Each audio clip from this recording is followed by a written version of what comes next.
Hello, everybody, and welcome to another episode of the Fully Rendered Podcast. I am your host, Bryan the Pirate, and as always, I am joined by the majestic. Now fight for Bryan the Pirate. Majestic me again. Hello. It's all we're all Bryan the Pirate. We're all Bryan the Pirate today. Bryan the we Pirate. are All Bryan the Pirate. We're all me and fabulous. But yes, I'm also, of course, joined by Peachy Pixelate and Pulp Fictionally. We've got a gaming show for you today. Much gaming. Everything is new and shiny and coming out to full release. Some shadow drops. Big couple weeks, huh? Well, it's mostly just like this week. It's been pretty big. This week was kind of nuts, man. We've got some heavy swingers to talk about for sure. Before we do that, though, how have you been, Pulp, for the last 2 weeks? What have you been up to? Do you want to know something crazy today? Go ahead. I do. It's snowing. It's snowing in Nevada. In Nevada. In Fallout New Vegas, it's no. Fallout New Vegas. I took a picture That's for like you guys. Salt or This something. is what I woke up to. Again? That's my car. It just doesn't stop. It just doesn't stop. The weather it just never stops. It will teases never you. stop. It just I've goes got like, my fucking AC on today, dude, and I live in South I took a Wales. picture today, and I was like, I just gotta make sure it doesn't look like I'm doxing myself. yeah, 100%. Oh But god. no, it's good. It's good. Last time we talked, I told you guys I was ordering a new computer, and I did. It's coming. It should be shipped out on Monday.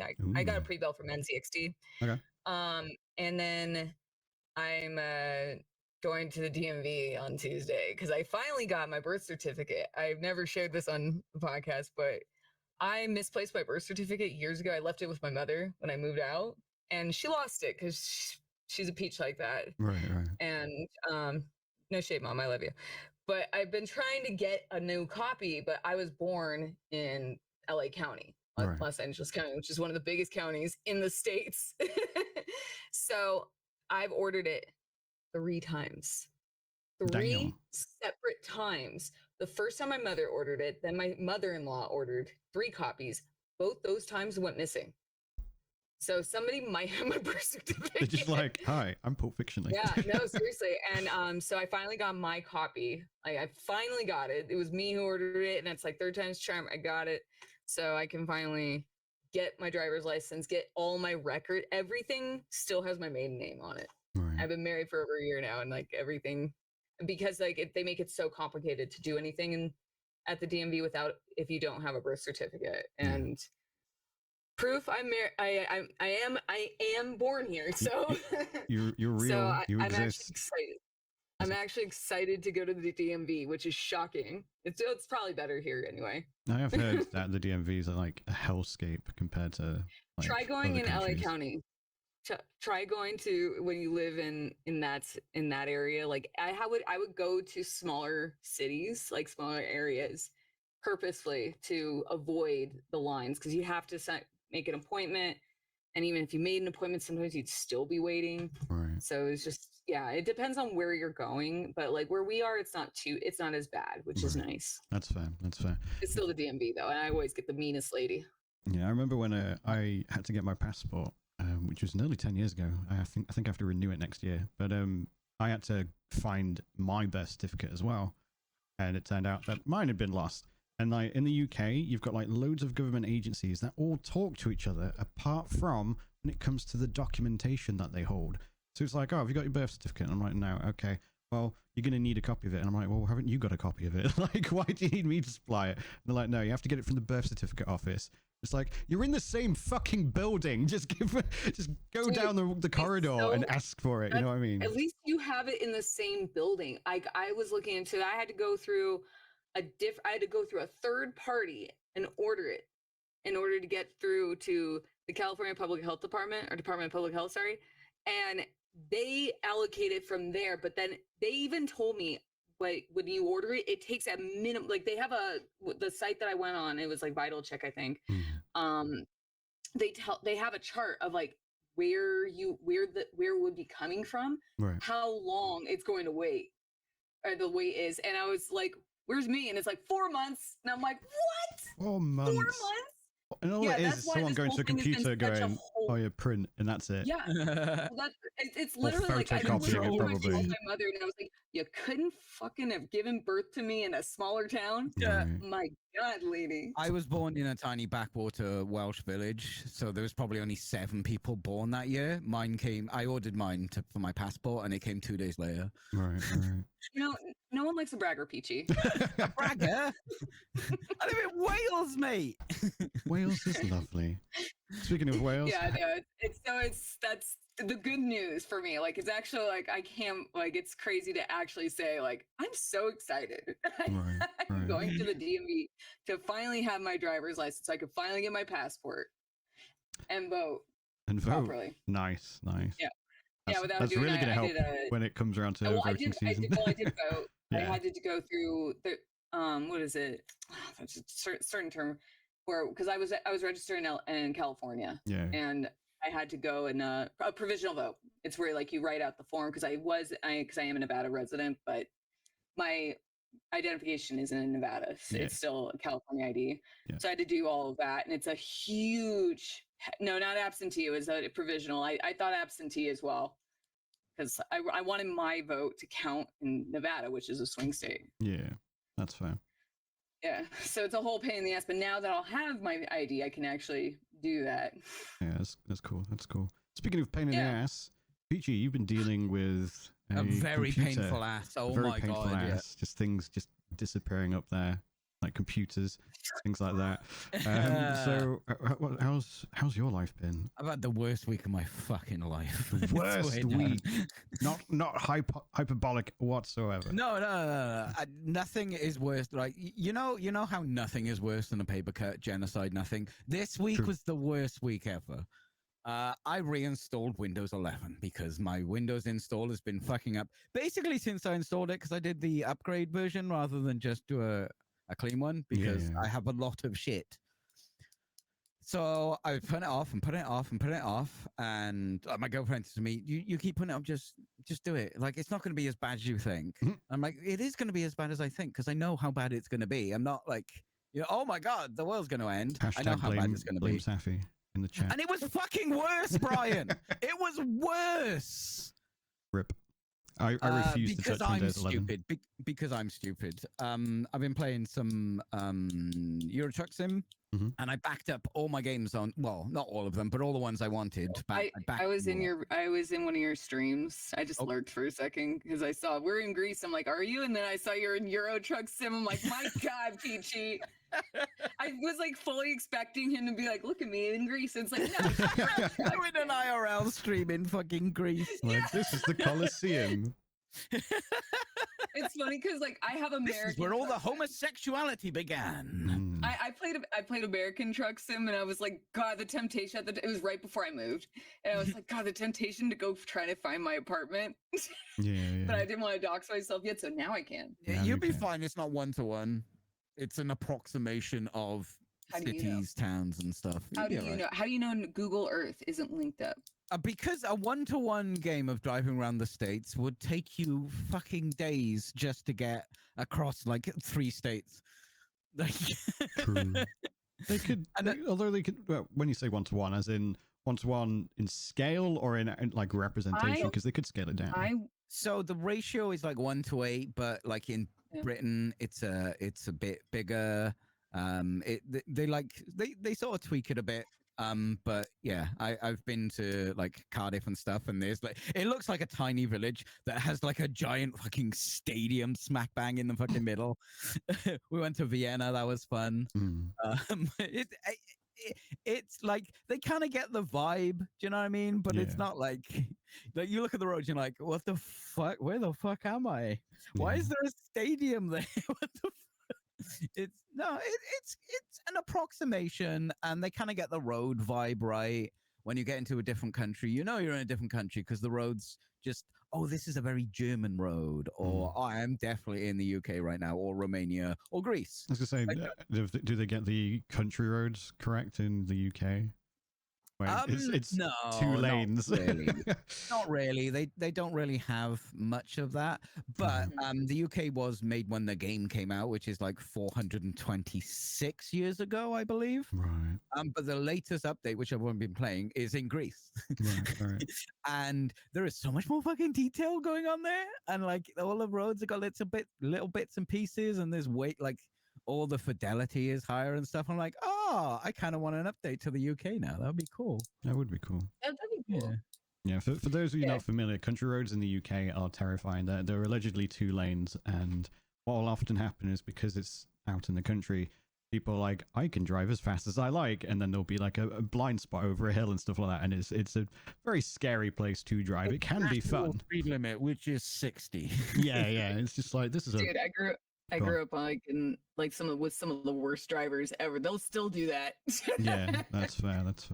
Good 405. Overtake on them, so it's just like it's like I need to get past. What should I do? Well, I've got to drive into this bush temporarily. Yeah, you do, don't you? You have to like. Sometimes they have a little cubby hole, but most of the time you're like, well, a little lay by, and it's just like there isn't one for like another mile or so. So we're just gonna become one with the ditch. yeah, it's an the experience. Thing is, when 2 people meet, it's not like get out of the way. It's like, okay, mine's about this far back. Oh, mine's about this far back. I'll go back. It's very British. Yeah. Should we talk about games? I think we should. Video games. Let's talk about. We've had an interesting week. We have. Let's talk about the worst kept secret in all of Shadow Drops, and that's Oblivion. Okay, shut up. It's not a dig at you. It's not a dig at you. As soon as like when there was the they said that there was going to be an announcement the next day after I was like, it's Shadow Dropped. Yeah. It's so 100%. obvious. Have you guys played it? I haven't played it, but I've been watching people play it. I have, and I'm waiting until my new computer comes. This thing is shit. Let me put it. Let me really preface this. Oblivion's my favorite Elder Scrolls, so it's yes. I love all the charm, and one of the things I do appreciate about it is they kept the original voice actors. They did it does. You know, I've seen some people like call it like a full remake. It's definitely just an upscale, you know, like it doesn't feel like, you know, a complete overhaul. So just to touch on that quickly, I think what the confusion is similar to how they did it with Diablo 2 Resurrected. You've actually still got the old engine, and then they've overlaid Unreal on top of it. So that's what I'm saying. Engine. Yeah, and it's crazy because like what because that's all they did. Yeah, so it's still got the original bugs and everything. Like I appreciate this in this aspect. Like they kept the original character models, so they're more jarring than in the original release. Yeah, and some of the facial animations are a bit. Some of them are very questionable, and going through it again, I love it. But what I did want to say, and I do have criticism for, is when I was streaming it, like my computer's not like the worst in the world, but it's not the best. I have to stream that thing in low settings because of how unoptimized it is. The file itself is 120 gigs. No, I saw that. I'm like, there's no way these textures are 120 so gigs. I really like when I was playing it, because like when I was playing off stream, like Kev, my husband, and I, we were doing like a Discord, like all of us were hanging out in Discord playing it together. This is off stream, and Kev has his computer's like a year old. He has a 4070 Ti, really like a really decent system. And even I think he was just playing on high. I don't think he was doing ultra.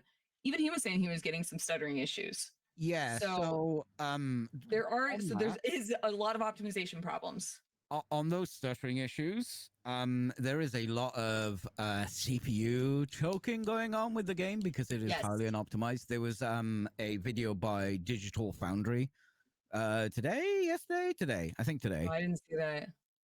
Even on high-end systems, you are getting those stuttering, and he basically Digital Foundry has broken it down and gone through like different iterations of hardware and settings and stuff like that, and the hitching still exists. He is recommending that you either wait for the patch that has to come because this is not quite ready, or the Lumen. you know, the lighting Okay. engine stuff, Lumen. Disable. Put that onto software mode, and Oh, interesting. I'd have to try that. But you I will do not get agree rid of the that stuttering. It will make the I stuttering shorter. okay. It's I do agree with giving- like it definitely needs a patch. It Like needs it needs a big it patch needs from something. watching that And video. I'm trying to like so like I have mixed feelings about the launch because I think this I really would love to see Morrowind get like a very similar treatment eventually, but I feel the way I probably because of like Sky Oblivion coming out, I think that the release in the Shadow Drop was a little rushed, and it feels that way in that because of the optimization problems. Could be. mean, This sorry, is on go on. Unreal now, right? Yes. Yeah, so it's Unreal But 5 overlaid. We'll get into the another original game. one. We will get into another game later that is also using Unreal and is optimized. What Digital So I Foundry? don't want to give put all the blame on Unreal. This is a lot of it has No. Yeah. Like it's trying to render over a logic engine, I suppose. Right. Like so, it needs some work. I mean, it looks good. Absolutely. It looks good.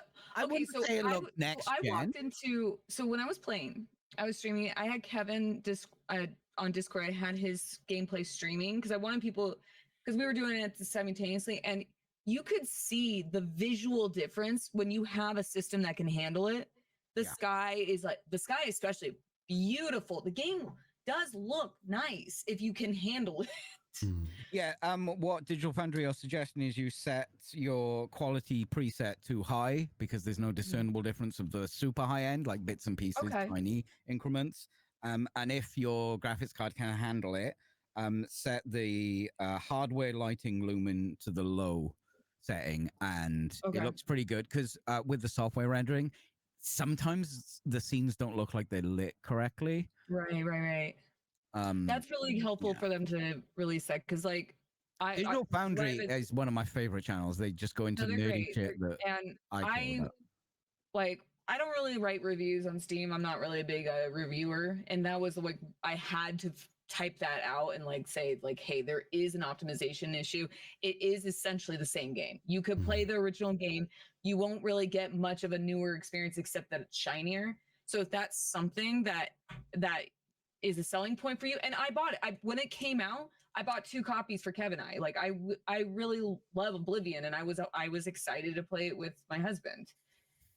But the thing is the like I only played for 2 days, and I'm waiting until my new computer gets here, and I'm fortunate enough to be. You will still have hitching until there's a patch, unfortunately. The mileage does somewhat vary, to be clear. Like I've been watching people who haven't been having issues. I am aware, obviously, that there are issues. Kat was playing it last night, for example. I think she turned off Lumen altogether.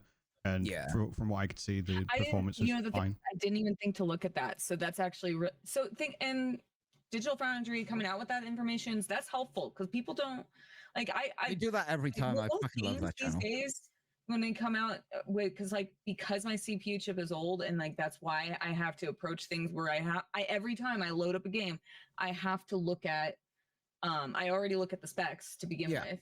And then I also go into the settings. So because a lot of games when you load them up, they set them to ultra, and it's like my computer is not doing that. Even when my PC is brand new, I will go into the settings and have a look because I'm the kind of nerd that loves setting screens. I like to see what I have because I always turn off motion blur. It drives me insane.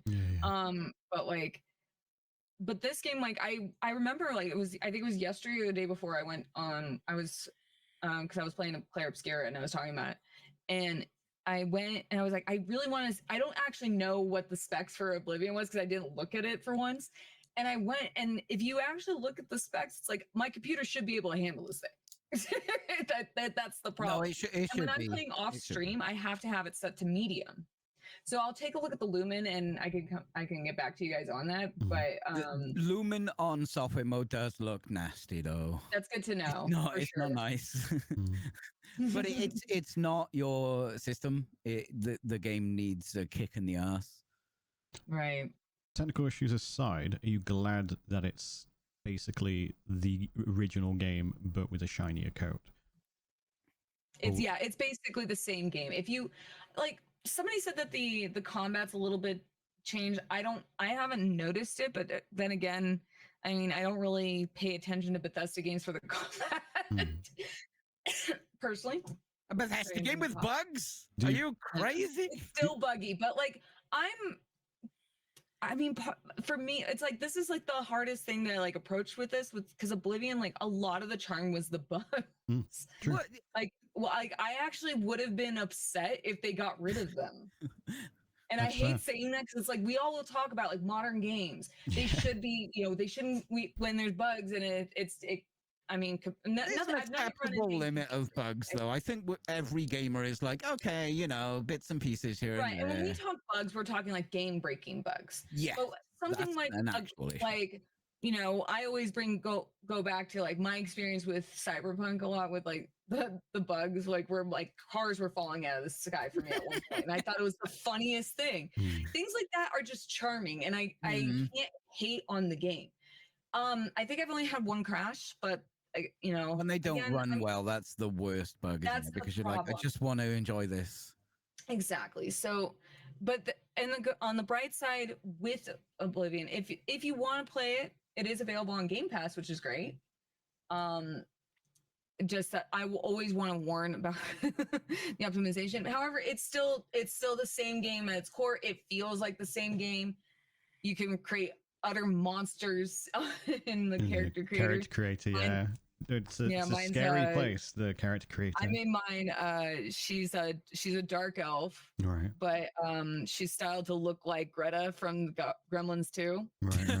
I dig it. But so because I managed to get like put the green tint on her skin, and I'm like, oh my god, it's wonderful. So when people were coming to my stream, they're like, "Are you playing an orc?" I'm like, "No, no, that's just a hint. No, this is not an orc. This is a dark elf. How dare you? That is racist."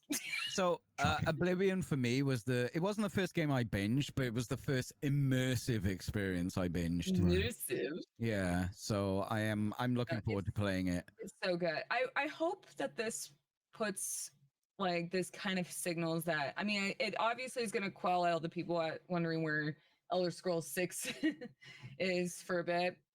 But I would love to see them do this with one of the older ones. I really I want to play through Morrowind again, and that's a real rough experience. I played Morrowind after Skyrim because I went back. Did you? I haven't been back to Morrowind. I do have it. I bought all the Elder Scrolls.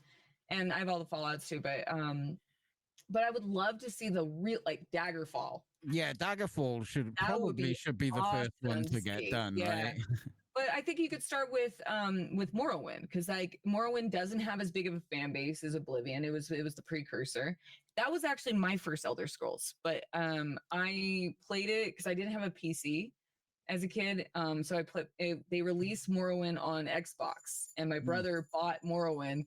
And I was probably 12, like when it came out, and I had never been exposed to an RPG like an Elder Scrolls, so I wasn't familiar with like stamina bars, and I didn't really play action RPGs. I didn't play PC games, so I had no exposure to that. And I have a few fond memories, but I do remember dying to an old lady in there's like the old lady in the lighthouse. I found out you could steal, and I was like, okay, I'm gonna go get a bunch of stuff. I'm gonna kill this woman. Yeah. And she took me out.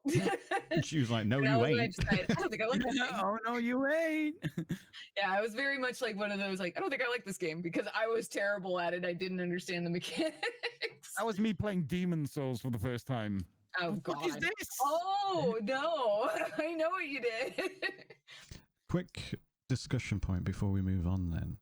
With Elder Scrolls 6 in mind, which as far as we're aware is going to be in Creation Engine, would you prefer that they stopped using Creation Engine, considering how pretty, let's say, for like those who've been able to run it, Unreal Engine 5 has been?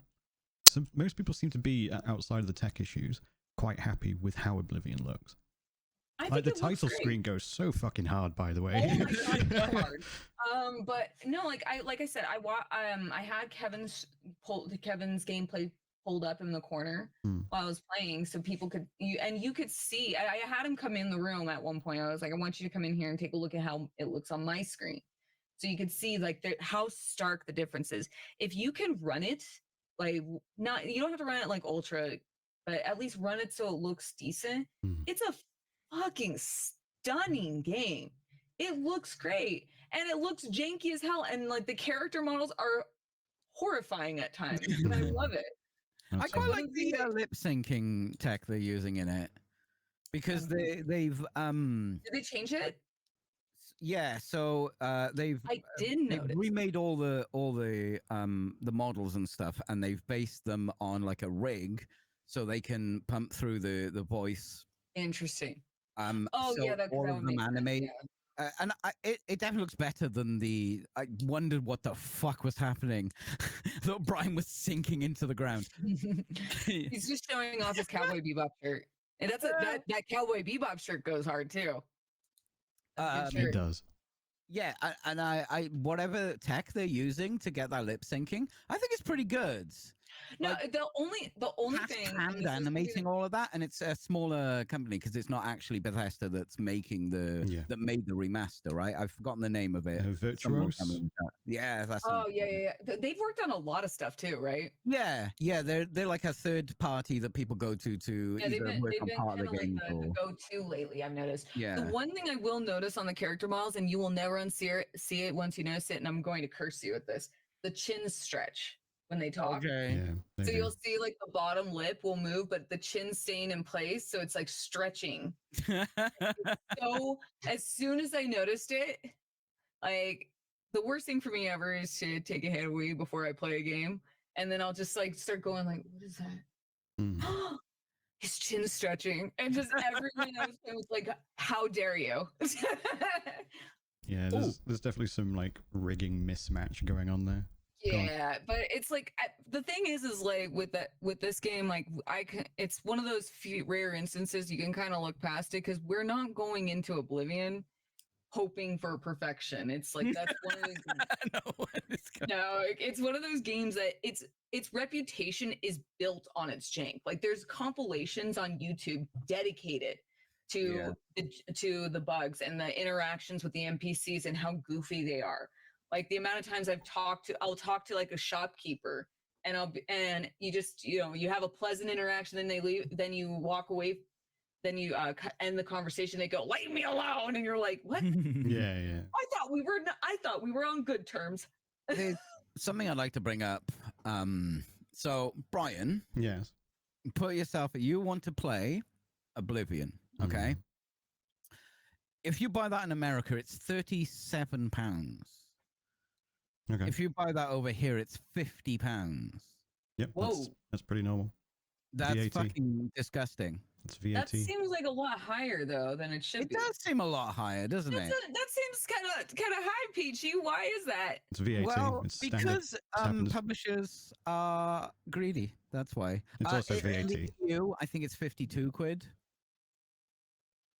It's also VAT, the value-added tax. You got to bear in mind that does whack on, like, because obviously like almost everything. £17. Oh yeah, like you got the 20%, and then they want to round it up to like a whole number. But yeah, that's pretty standard. Yeah, it's annoying, but it's pretty standard. Like every time a new game or tech or something comes out, and they're like, "Oh, MSRP is only $500." I'm like, "Oh, okay, so it's £1,000 in the UK," that kind of thing, because of all the VAT and shit that goes on top of it because of our taxes. Well, that's actually put me off buying it. I mean, but I will Game Pass, you won't be able to mod it, but just whack in a tenner and play it for a month, and then job's a good one. No. Don't you really have Game Pass? I don't fucking buy into that fucking bullshit. Bullshit! You've literally bought into Game Pass multiple times to play games on Game Pass. What are you talking about? I picked it up when it was £1. So this is the one time I will say, if you are interested in this game, this Game Pass would be probably the better way to go about it. I will never say that. Do not give them I will. Well, no. It's renting a game for a tenner. Do it. First off, when I'm saying this, I paid full price. I bought 2 copies of the deluxe edition. Like I paid for it. No, you got the I horse know armor. me. Hold on, wait. Hold on. I know you're not happy with me. I'm just hear me out for 1 second. I have no problem with you, Pulp. I'm just telling anyone if What I'm you get Game saying Pass, is because of the optimization problems. Because of the optimization problems, I feel that this is a perfect example of when going through.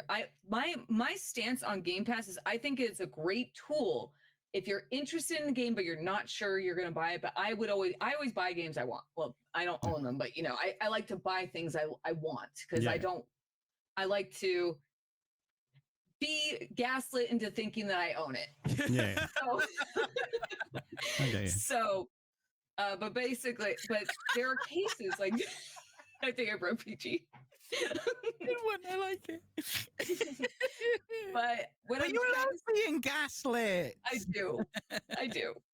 But what I'm saying is like in the case of like whenever there's new games that are coming out and you're absolutely unsure, like especially in the case of like this, where it's like this is an optimization problem.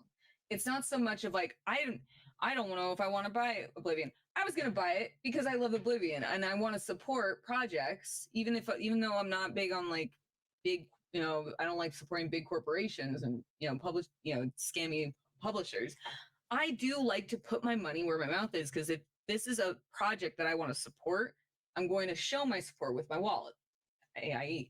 But in this case, this is where I would recommend checking it out on Game Pass would be more ideal to see would it be even worth your money? Yeah. Because in my work gaming experience, I didn't notice I didn't actually run into some of these optimization problems until after I exited the starting area in the sewers. It was when the open world started. Yeah, and by that time I was already in the character creator for a couple hours. I made a couple characters and then I already passed the starting area. So at that time, 2 hours had already passed and I can't return it on Steam, not like I was planning to, but not everybody like wants to spend that much money and put that. So this is a good option, is having it available for you on Game Pass is great to check out to make sure like, hey, I don't know, I've heard there's some optimization problems before I commit. Let's see how this runs. And then if it's something that you feel you actually want to pay into, then I absolutely, pick it up. But this isn't a must buy game for anybody. If you own the original, all you're getting is a shinier package. Yeah, 100%. And then of course you got Sky Oblivion. That will be coming out soon. Yeah, and then there's Sky Oblivion coming out. That's been coming out for a very long time. Yeah, and I'm still gonna be checking that out because I've been keeping my eye on that for a while. And I think the game creation is it Creation Engine or whatever it's called now. I think Oblivion is an iteration of a Creation Engine. It needs to be. They need a new one. There needs to be like a whole, instead of adding and changing parts and segments of it, they just kind of need to make another one. Starfield was Creation Engine 2, so that was their new engine. That is the new one because it kind of looks like the old one. Yeah, it's a point of contention. I mean, personally, I think it's insane they don't utilize id Engine more. They have it. Yeah, it exists. It's easily one of the best engines ever. Like, what are you doing? Like, there's more than Rage and Doom that you can do with that. Like, I don't know, but it is what it is. Let's move on though to the name of the thing that Peachy has a name for. Yes, well, this is the indie section, which every single fortnight is named. I tried so hard and got so far, but indie end, it doesn't even matter. I appreciate the Linkin Park reference. I'm running out of names. I mean, it's the same name every fortnight, so every time. Yeah, it never changes. It never changes. It's not punning at all either. There's no puns. No puns allowed. It's always the same. It's always the same. So, what's the first game? Well, first off, before we get into that, Ludum Dare was supposed to have results today, but there's been more cheating. Oh yeah. For this, people cheating for no prize pool. Doing for fun. There's been more cheating. We'll speak on that when they finally get through it. But we got two quick ones first. The first one is Old Timer Transport. Yeah. What is that? What am I looking at here? This is a geriatric physics meme kart combat racer. And are they like on like lawnmowers or something with like no, you know the mobility scooters? Oh, okay, I see. Oh my god, dude! I saw this and I'm like, they're like a rascals. But is this a rascal racing game? It's a combat kart racer type game. It's a very short trailer. It's actually out right now and free to play right now on Steam. You're looking at that and you know if you want to try it or not. Just it looks funny. It doesn't look like it's crazy in depth. No, but it reminds me of that other old that old person battle royale game, Just Die Already. That was the other one. Just like it's very shallow, silly, lighthearted. Yeah, I think it's a development team making a game. They've been working on something. Oh, let's just put it out there. And it's cute. It's cute. I like it. It does look like fun. But you can go and play that right now. Another smaller one. This grabbed me because I got so if you don't know, I get sent so many PR things about games and stuff, far more than I could ever play. So that's why I pick interesting ones and put them on the list. This one is the Oregon Trail meets Dakar Rally. It's called Desert Race Adventures. I love Oregon Trail, dude.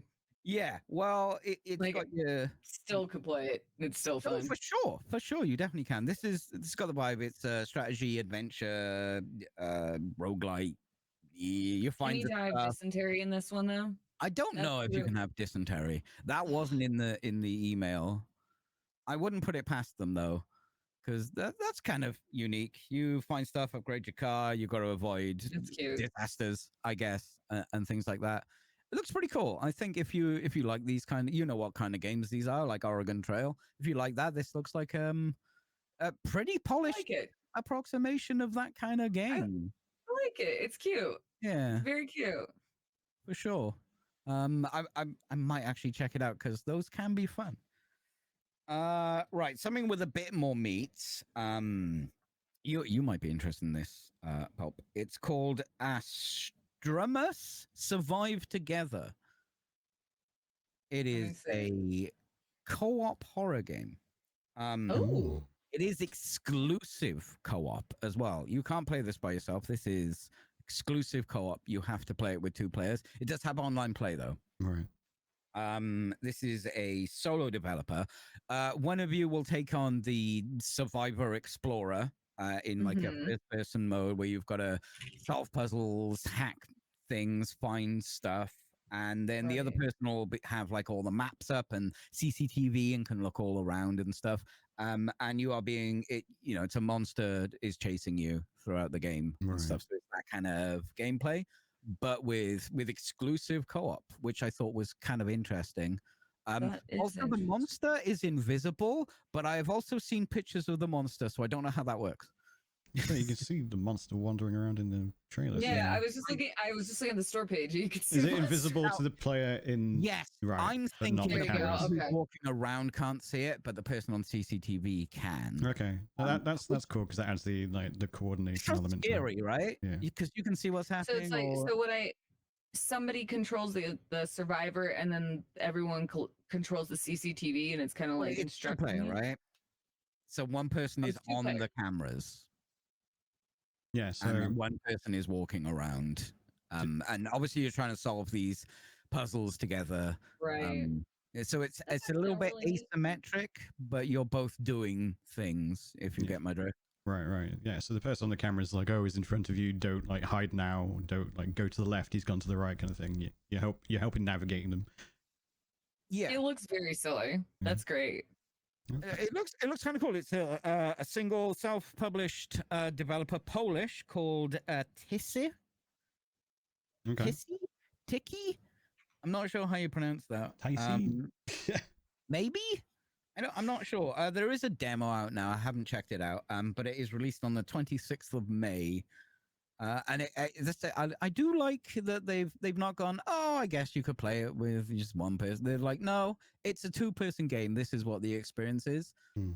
It looks cool. It does look very interesting. They do. And the final one with a bit more meat is Revenge of the Savage Planet. Wait for Bryan to put this on. This is a sequel to Journey to Savage Planet. So the name rings a bell. Yeah, it's comedy, satire. The premise of this is you were put on an ark. Oh, I already love the trailer. Right. You're put on an ark and sent across space to colonize. But by the time you get there, the corporation has decided it's too expensive to do that, so they fired you. Right. The second you wake up out of cryo sleep. Right. So you're on your own, basically. Yeah, but you're not on your own because this is another co-op game. Okay. It looks like you can play this one solo. It's not exclusive or anything like that, but with a bunch of friends. Reminds me of, like, at least the trailer is a little bit of Idiocracy. Idiocracy. It's a film. Yeah. It's a film? Oh, I have no idea. Yeah.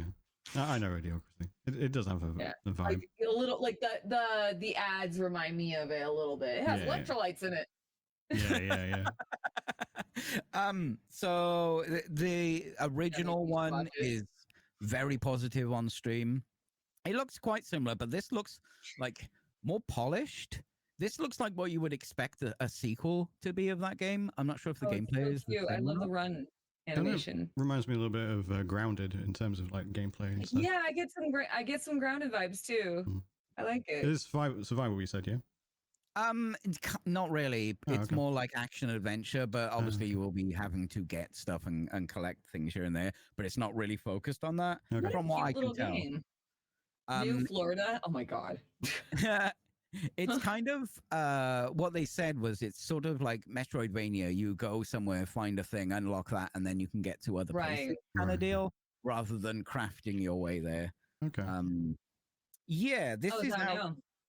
Yeah, this is out on the 8th of May. Raccoon Logic Studios. It's another self-published game. This looks extremely polished. It does look good. Yeah, it looks very clean. I was looking at the first one, and it definitely vibes like this, but it definitely doesn't have this kind of, hey, here it is. Like, this feels, or looks at least, like a sequel. They made the game. Okay, let's do the next one. We make it a bit bigger, a bit better, a bit shinier. It looks great. It does look really interesting. I love the little creatures and the mushrooms are really look at cute. The store page again. And because a lot of times when you're talking about this, I look at the store page to see like what other information to extrapolate. And it doesn't show it so much in the trailer, but it's also first person, so it doesn't have to be third person like that. Oh, it's got both. Yeah, that's what it looks like. At least on the screenshots on Steam. Because they're showing a bit of both. And that's kind of cool, because if you decide that's how you want your playstyle to be. I thought it was third person only, but there you go. Yeah, that's out on the 8th of May. Looks pretty interesting. I'm probably going to get a key for this because, that tickled my fancy somewhat. And that was the indie section that is every fortnight known as tried so hard and got so far, but in the end, doesn't even matter. Fantastic. Did you check out the marathon review? I did. What did you think? Oh, it does look kind of cool. It's a weird one, isn't it? But I don't want to play it. But it does look like I kind of want to play it. But I don't want to play it. Because you were interested initially because Marathon, right? Yeah. Marathon is a batshit insane Doom clone from back in the day. That is absolutely fucking nuts. But interestingly nuts, if you know what I mean. Right. Like Hideo is nuts, but he's interestingly nuts. Right. And then obviously this game that they're making is Marathon in name only. It's an extraction shooter with color, with less beige. Like apparently they're retconning a bunch of stuff as well. Like, I mean, you would have to because it is utter nonsense. Okay. Some of the time, there is like. In Marathon 2, I think you play the devil or a demon from the first one that's kind of the bad guy, but not. but then I think you're talking to not like your father, but your maker. It's fucking mental, dude. Like marathon is wild. So I'm like, the more I think about it, I understand why they're taking that, because they could take it in many places, but I don't want to play an extraction shooter. So that's the thing as well, because they're trying to, they want to make an extraction shooter, and they're trying to make it accessible, because obviously the extraction shooter crowd is a relatively like hardcore audience. It's quite niche. Sure, it's a popular niche, but it is nonetheless quite niche. And then you got like a behemoth like Tarkov that exists within that niche, which usually most people flock to. And then maybe there's a second niche inside Tarkov, and that is gun nerds. Yeah, there's that as well. There is definitely that as well. But I think that's possibly why that one is probably the bigger of the extraction shooters, because it's got all of that customization, all that depth to the gunplay and stuff like that. And then you've got like this hero aspect that they're trying to introduce, which is again to make it a bit more. Yeah, you're picking characters rather than. Yeah, and you can be revived, so it's very similar to Apex in that regard. So you can't fully die as well, right? I don't know if you can't fully die, but you can. If you do die, you are lootable. Yeah, but you can always be rezzed. You can be rezzed. Entire team is dead. Yeah, as far as I'm aware, that's how it works. So it's very similar to Apex in that regard. But there's some things that they're doing that I think are going to kind of counter what they're trying to do, because they're obviously trying to draw a bigger crowd. So they've got like the Apex, the fast arcadey gunplay side of things. But one of the reasons Apex stands out in like the hero shooters is because, like we've discussed before, like Overwatch and Valorant and such, it's got established lore. It's building on these characters and stuff like that. And then unlike Concord, or rather like Concord, there's no like lore already established. They intended on building that. With Marathon, they haven't actually written the story yet. They're doing it over the next 6 months, and they're planning on doing it like kind of like Elden Ring, where it's told through like world building rather than an actual narrative and stuff like that. So there's this major element that builds a community in Apex that's missing. And then when it comes to the extraction shooter stuff, they're also removing a lot of the depth. Like, you can't disassemble guns. Like, when you pick up someone else's gun, that's it. You get that gun in its entirety.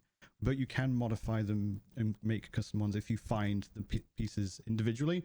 But there's going to be substantially less depth. So it's like, okay, so you're taking one aspect that makes Tarkov massive, and you're taking one aspect that makes Apex massive and throwing them in the bin and then hoping to then mush these what's remaining together to draw in a bigger crowd. And I don't see that working, again, because it's also going to be a premium like Concord in an already established like market. What do you think?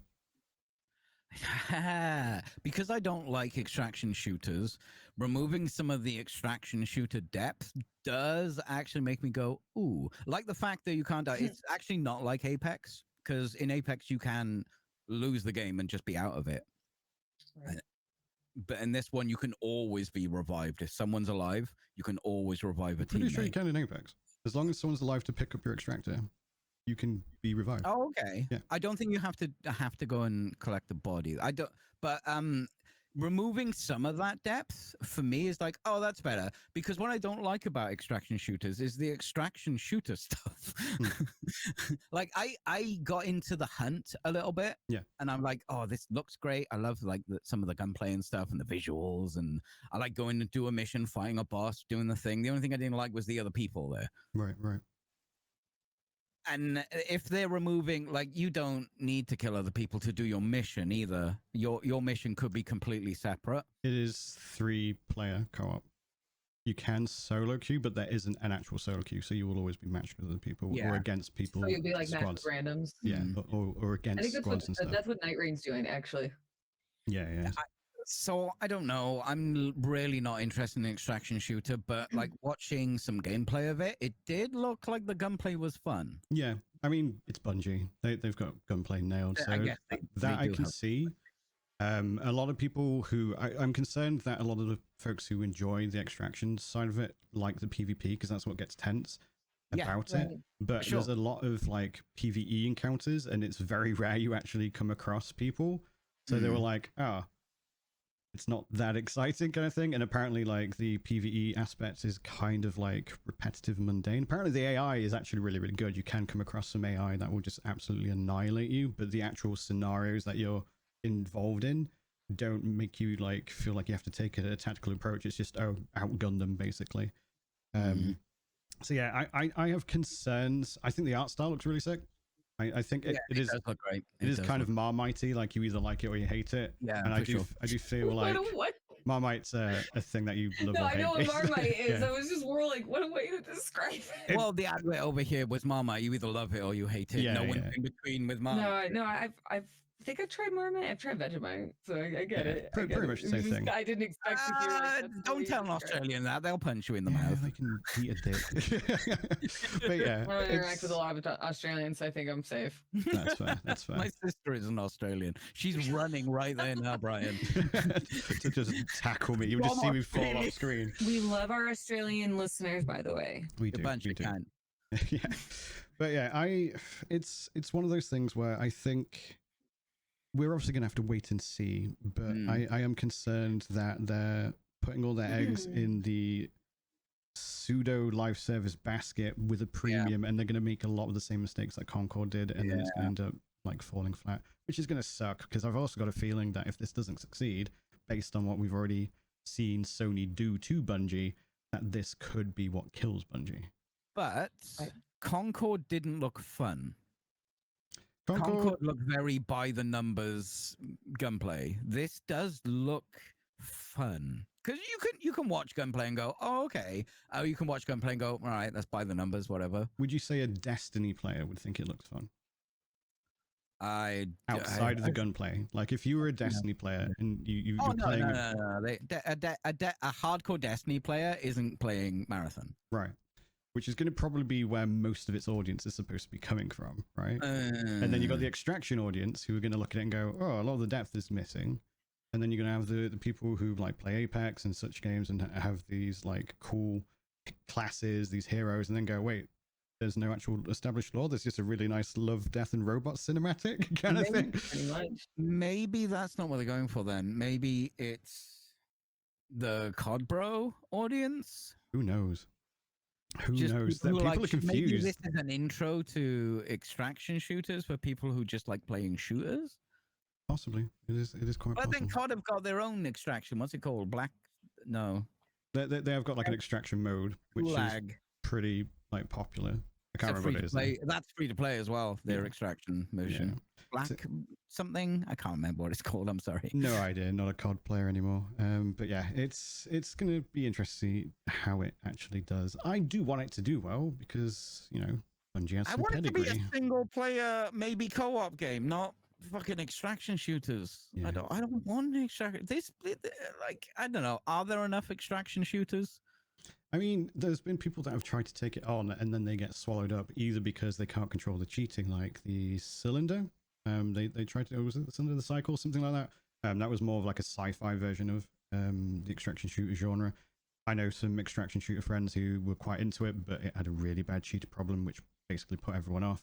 And then, of course, if you try to do something that's a bit more realistic, you're competing against Tarkov, which is very well established now and kind of dominates that genre. And then if you don't do the realism simulator kind of thing, then you're competing against Showdown, who again are also quite established. They're like, playing second fiddle to Tarkov. Definitely a niche, isn't it? Yeah. So it's a tough one to crack into, and I feel like you can't arcade it, like make it arcadey and expect it to be successful. I feel like the extraction shooter is successful because it appeals to that niche in the first place. You know what I mean?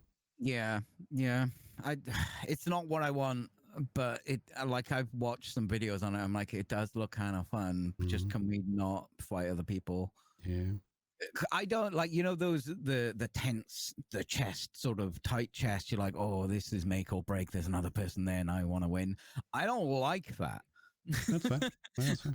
I want to be in control of my own destiny, not someone who can shoot way better than me. That's fair play.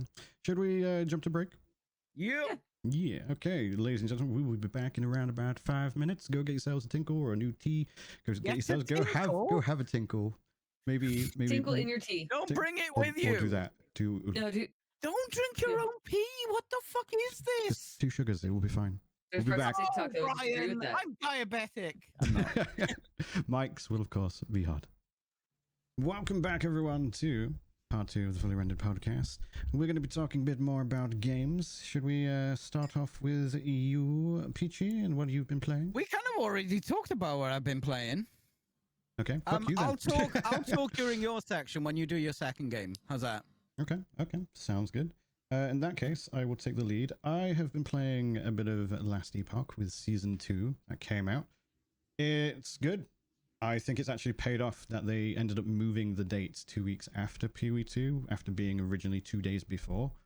Yeah, I think Kev was talking about Last Epoch in a very positive way. Like, what happened with the PoE 2 new season? That's like, apparently it's like everything's overshadowed it. So, including what initially happened is Last Epoch, we actually found out through an interview with Jonathan, director of PoE 2. Last Epoch did reach out and was like, hi, can you let us know vaguely when you intend on releasing so we can like not clash? And then they were like, yeah, probably going to be like the end of March. And then they had to actually slightly delay, but they couldn't obviously share the exact date because they're competing businesses. They can't do that. right. And then Last Epoch were like, okay, well, we're going to go on, I think it was the 2nd of April initially, I believe. And then PoE 2 were like, okay, we're going on the 4th of April now, which is 2 days after. A lot of people were then quite miffed about that. They thought it was malicious. I don't think it was malicious. Jonathan in the interview was like, no, I was actually really gutted. They're competitors.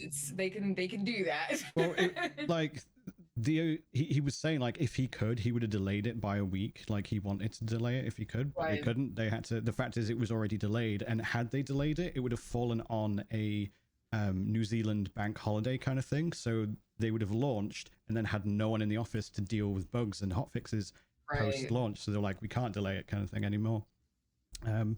So then in response to that, I definitely don't think it was malicious, but in response to that, Last Epoch were like, okay, we're going to do it on the 17th. It's fair game. It's if you're competitors, it's fair game too. Yeah, it's definitely fair game. And to be fair, I think that they are definitely aware of each other, and they do know that by having a somewhat symbiotic relationship, if they go, okay, well, our players are playing our game for a month, they are going to fall off. So it would be nice if they find entertainment elsewhere for another month, which will then prep them to come back to us. Like they are aware that the ARPG like player base tend to want to do that. So as long as they've got something to bounce from each and every time, it keeps the genre quite healthy. So hopefully moving forward, because Last Epoch hadn't done an update for a year, but they now intend on doing the quarterly model. Hopefully they'll be able to like synergize it a bit better with PoE. But when PoE 2 came out, they did, or rather the latest patch came out, they did a whole sweep of nerfs, necessary nerfs, but it ended up affecting the campaign to the point where it made the campaign harder, which actually ended up putting people off. The thing is, like most people in 0.1 really liked the campaign. That was like their favorite thing about it. They liked the difficulty, but it was reasonable difficulty. And then like endgame got too easy. So they then balanced the endgame, but then that in doing that impacted the campaign, which subsequently made it harder. So loads of people were like falling off during the campaign in the first few days.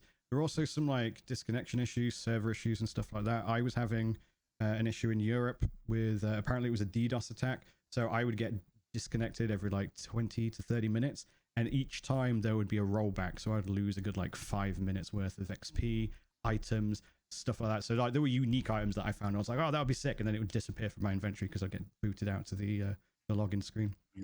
So that killed off a lot of players. And of course, then you had Last Epoch. So all these players are like, oh, well, all the streamers really like Last Epoch and they're saying it's really cool. So let's go check that out. And it's interesting because Jonathan, who's obviously been in the live service action RPG industry for some time now, he gave a really cool insight about when you launch a league or when you launch an ARPG, that if you manage to get back 50% of your player base from your launch numbers, you have succeeded. So I think the launch numbers for Last Epoch were 264,000. They got like 150 plus thousand for season 2. So well over 50%.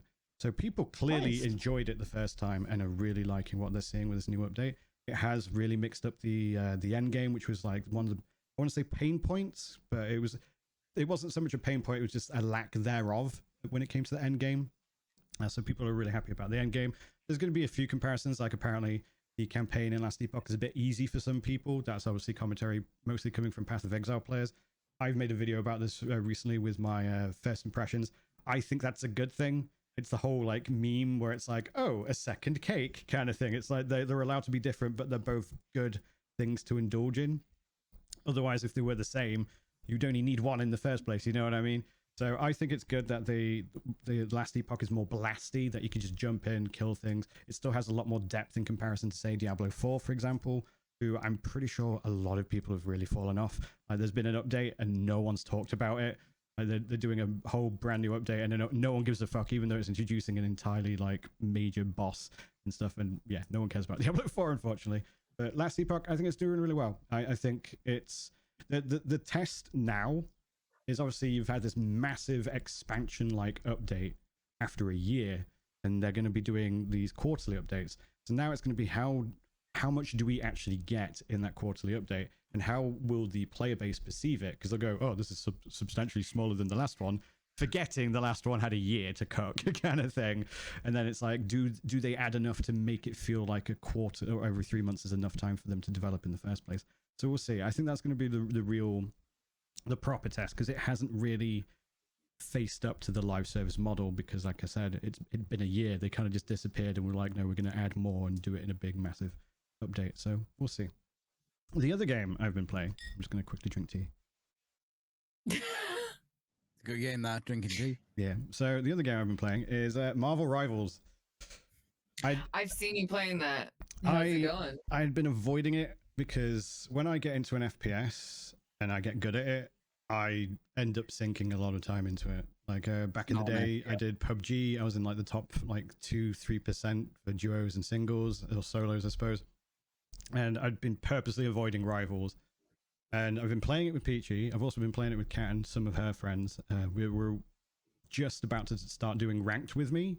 And they're all Grandmasters. So I've been trying to learn specific stuff. Like I've been learning Captain America, Hela, Namor, and Rocket Raccoon. So if they need someone to heal or tank, I could be like, oh, I could do that kind of thing. But I didn't want to hold people back in rank, so I've been like going hard. But I do enjoy it. I'm not gonna lie, I have been enjoying it. It has been taking up my time when I'm not streaming. I've heard it's really fun. It is a lot of fun. I've been finding, like, I played Overwatch and I was good at Overwatch, but I stopped. The last time I played Overwatch was back in 2018, shortly after they released Brigitte, or Bridget, however you want to pronounce it. Oh, the hot one. The shield lady, sure. Yeah. I mean, they were all hot, weren't they? So no, fair enough. But there's no one hot in Rivals for me, by the way. I'm as a white male, I am feeling just so underrepresented. The thing is, I was talking about how they were leaning into the hot stuff like they did with Overwatch, and like, or rather, like Overwatch had like the whole Rule 34 thing, and that just kind of made it explode. And I feel like Rivals is leaning into it. Like Emma Frost with the thigh physics, that is not necessary. I'm not going to say don't do that, but you know what I mean. Sorry, say again. Her back has jiggle physics. Like everything has jiggle physics. It's just there. Every part of your body has jiggle physics, so might as well. May as well add it for the realism. But yeah, one thing I've noticed is I stopped playing Overwatch because I found it to be so much more toxic when I was in games, especially in competitive. Whereas that's actually why I never touched Overwatch, was primarily because of how toxic the community is. It's like there was never like any interest.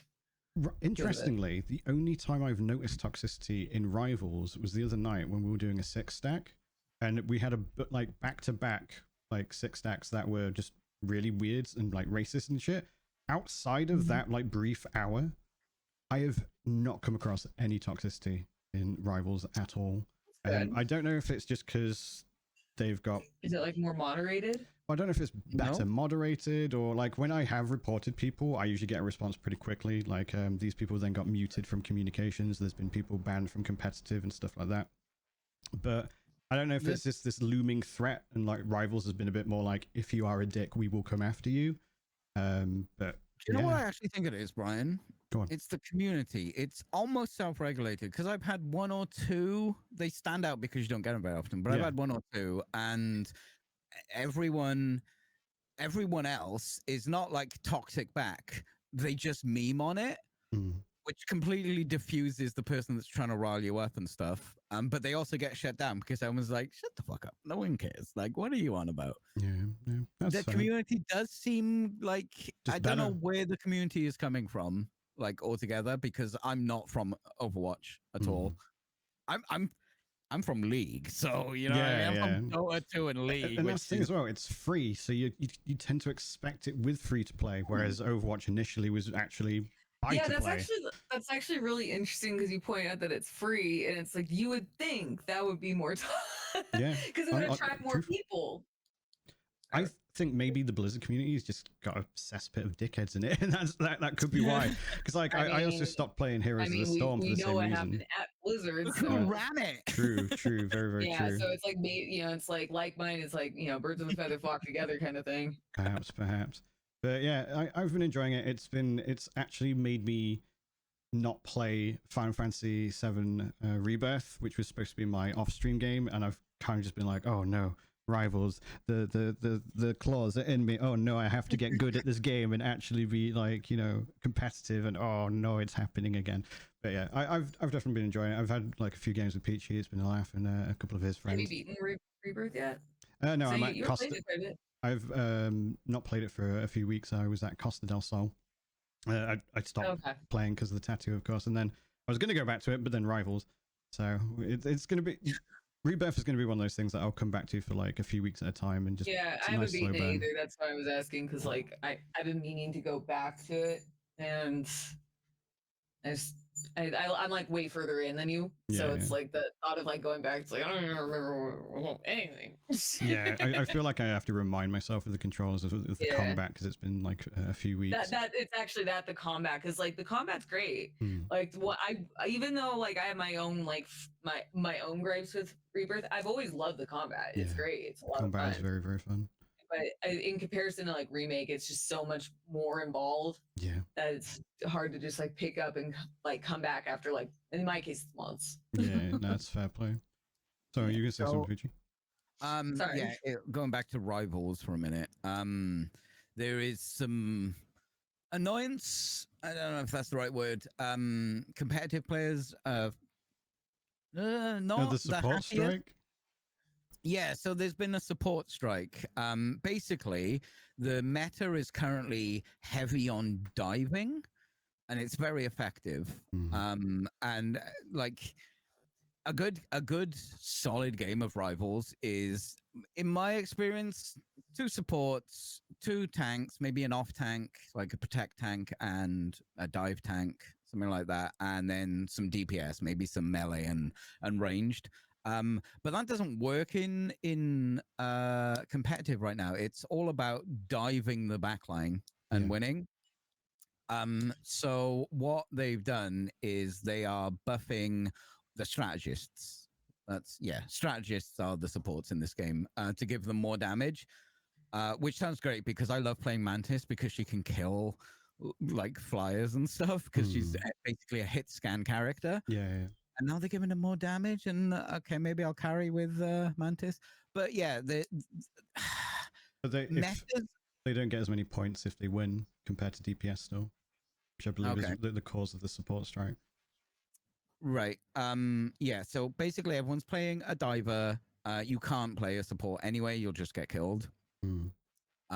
It's a shame because I really like dive tanks. I like just getting in front of people, doing like.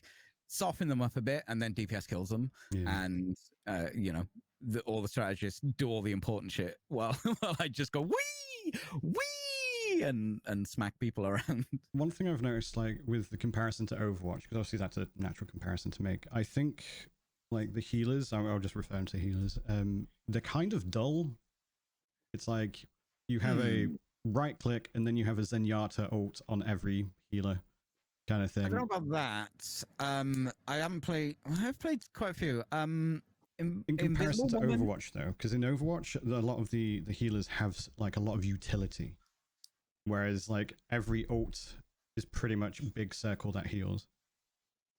In I mean, like, Rivals. yeah, I can see that. There's definitely a lot of big heals. The supports are healers, and they all have decent heals. But I think they play very differently. Like, Rocky Raccoon is a very aggressive support.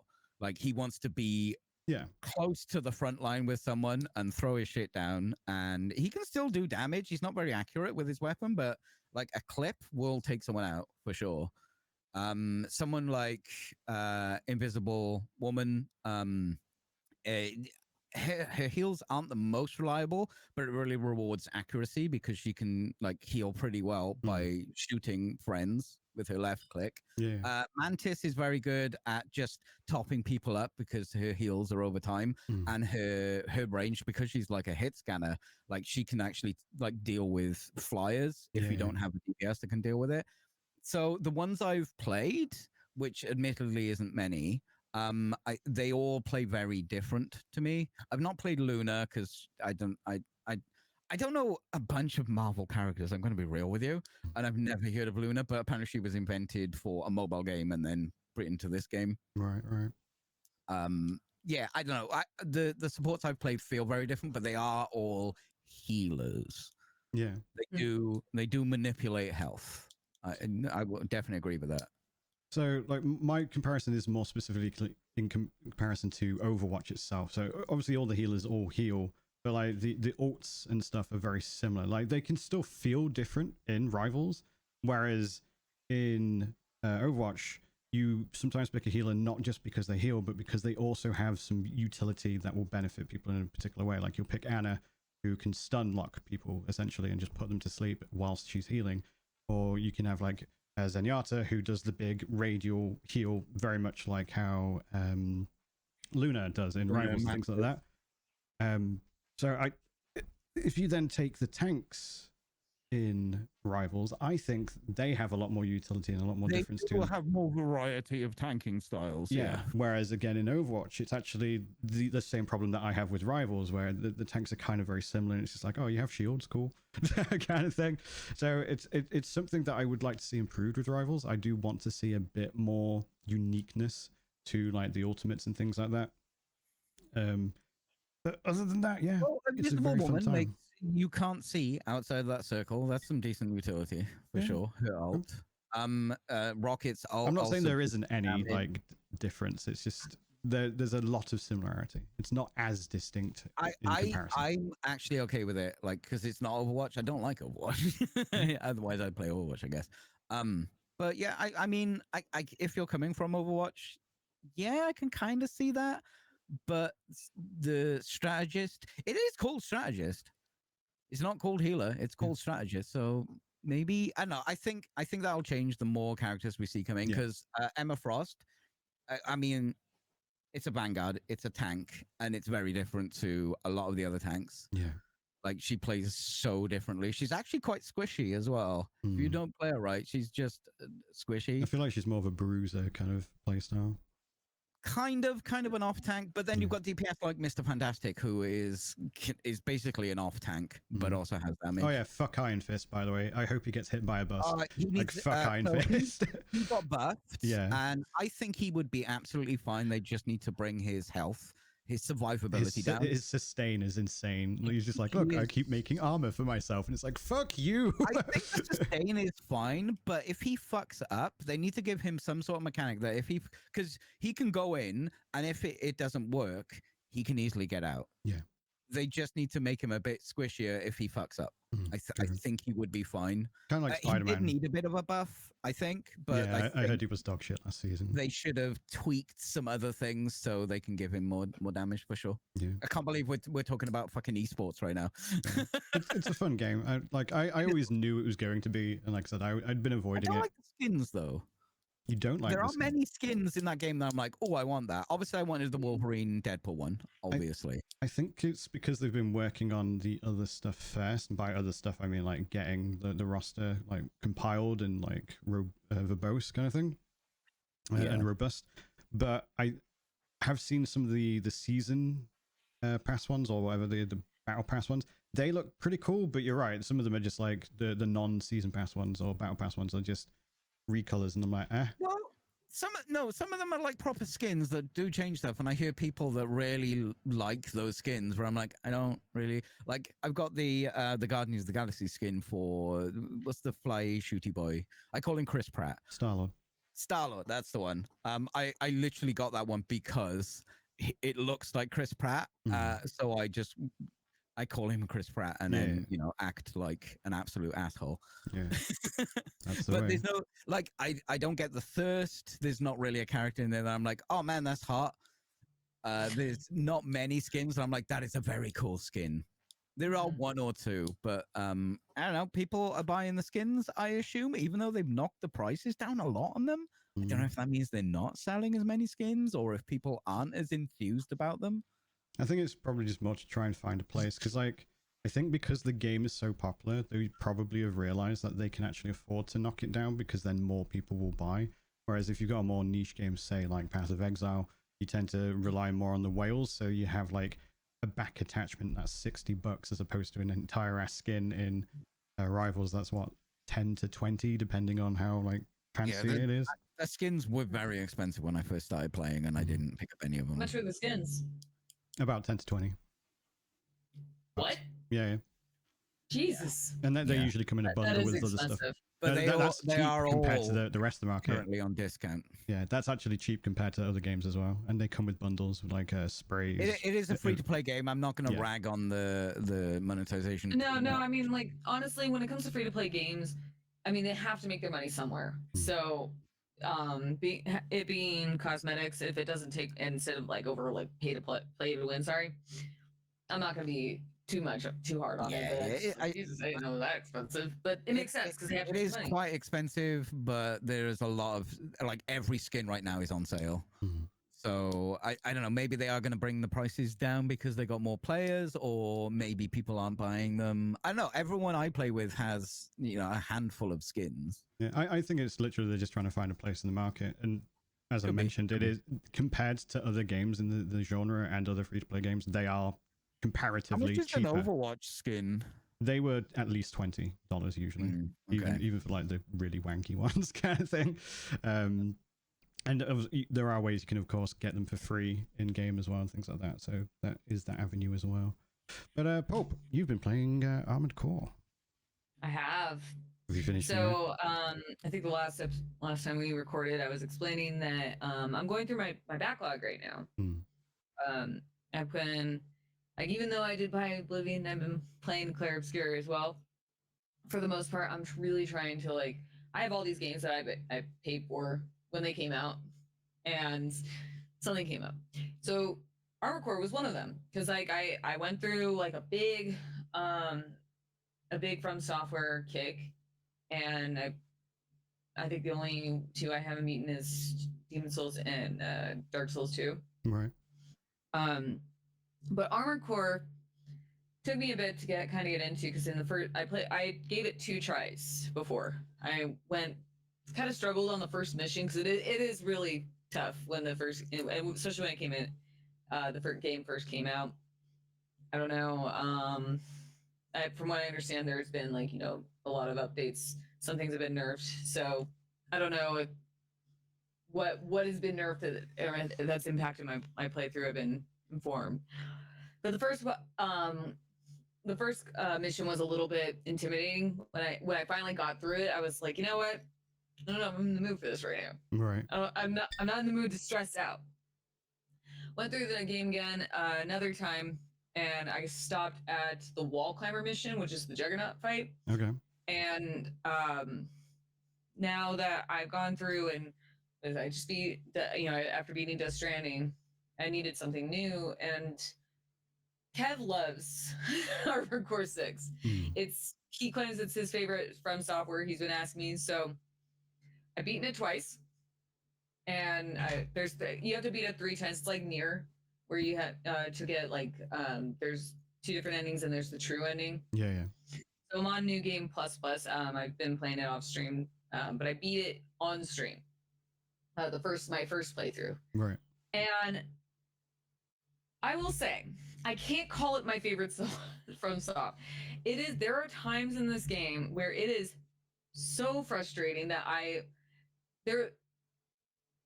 So I'm not like an aggressive person where I've never broken anything when I've played a game. I just want to preface this. I've now. never broken. No. I thought I did. Right. So I kind of like, so my mouse is really, it's kind of light. Yeah. So sometimes when I get frustrated, I'll go ahead and go like that, you know? Right. And so it's not really like throwing it. It's just kind of like, you know? And my mouse has the Bluetooth on the bottom. And it's switched off. And I was like, I broke my mouse. And the crazy thing is that I only died 3 times. Right. The fight that I was struggling on. Because a lot of it is, and where my frustration was stemming from is in comparison compared to like Elden Ring or Dark Souls, these fights are really intense and they're very quick. Yeah. So there's a lot of times where you don't really get an opportunity to really adjust to it. I mean, it's very big on making, adjusting your build. Yeah. Like you can reload the checkpoint and reassemble your AC and to try out different builds. And I've done that. I've been sticking with this primarily the same one. I really like light builds and not big on tanky. And you can make some tanky ones. Like I know one of the metas is like I saw someone. So like I do look up ideas of builds when I'm like struggling a little bit. Yeah. Just to see like what did other people do, because I'm clearly having a hard time. And the one mission in particular was chapter. I want to say it was chapter 4, right, where I have to take out Michigan, and there's just it's 5 waves of enemies, but you have to take out the main target and everybody else. Right. And I managed to take him out, but I didn't know I had to take out everything else, and I died. Right. I was so irritated that was where I gave up on my stream. I was like, I can't do this anymore. I'm done. Right, that's fine. As soon as I stopped, as soon as I attempted it again off stream, I beat it. Yeah. I have a bad habit of that. Yeah, that's always how it ends up happening. It's always. I think part of it is like the I feel kind of pressured, or not pressured, like but I feel a bit of pressure, like if I'm not doing well, like a portion of your brain is going to be concentrating on streaming, so you're never going to be 100% on. And like that, once that goes away, a lot of times I can relax. But yeah, there's a couple times where I did get really frustrated, but aside from that, I really do like once I finally understood the combat, and now that I've gone through New Game Plus, and you go and revisit these fights that completely like that just discouraged me essentially, and I'm one-shotting them. I really do enjoy I love the setting. I think it's so great with like the corporations fighting over the coral.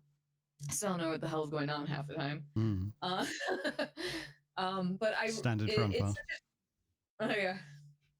I mean, the body video. I don't know if you guys know who he is on. He does like all the lore videos for FromSoft. He's great, and he did a 5.5-hour video just for Armored Core 6. And I'm like, I'm gonna listen to that. I'm just gonna put that on in the background, and I still don't know what the hell's going on. So, but Let's go back to Armored Core 2. Well, the Armored Core, I want to say 3, 4, and 5 are available on the PSN right now. And if you have a member, like the membership, I think I don't know which one you need. I think it's premium, which I do have. I downloaded them all, and I was like, yeah, I'm gonna check this out, because I really do like the setting. It's very, very cool. And the only thing was, like I said, is that the combat took me a lot more time to adjust, because I did a little bit of New Game Plus on stream, and there was like what is great is that the incentive about going through the game again is that there's different missions where they'll branch off at different points. So I was doing one of the missions from the beginning. I want to say it was chapter 1, where you have to go join up with the Red Guns, and you're just kind of clearing out the area, and you get from another corporation, another group, saying like, hey, do you want to betray them? I was like, yes. Right. Yes, I want to betray them. Absolutely. Let's do it. Oh, dude, I like in games, anytime like there's an opportunity, like, you want to turncoat? Yes. Yeah, I would love to betray these assholes. So it's great. Nice. But there was another one where like in your first run, you go and it's saying you're supposed to support these troops, and or like take out these other troops, and everyone's wiped out. This is on the first playthrough. Everyone's wiped out, And in the first mission of the game, if anyone isn't familiar with it, you're an independent merc, and you have to go around finding scanning other ACs, and you get a call sign so you can be on Rubicon and actually sell your services as a merc. That's like the first thing you do. Right. And you only do that on your first playthrough. And then that's where like the first boss is and everything. And it's an intense first time experience because he wasn't that easy, at least on my first attempt. Right. Anyway, so you go and your mission is basically you go and you have to clear out everything. Everything's all cleared out by the time you get there. And you find out that you fight the person or the other AC's call sign that you stole. So you've been impersonating and you have to fight him. Right.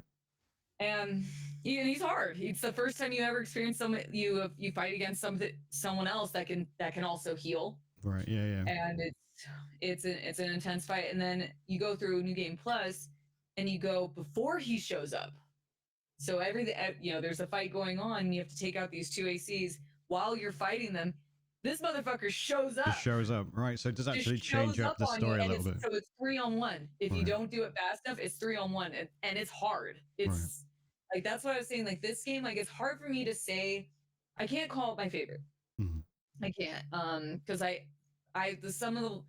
would put it on par with like how my feelings were with Sekiro, and I really like Sekiro, but that's also an experience where because of how much I had to readjust my playstyle, and sometimes like the intensity of the fights were like so much where I would be like, I felt more pressure that it's hard for me to go through the game and be like, yeah, I really enjoy this. It's hard to recommend because it's not an easy game. Mm-hmm.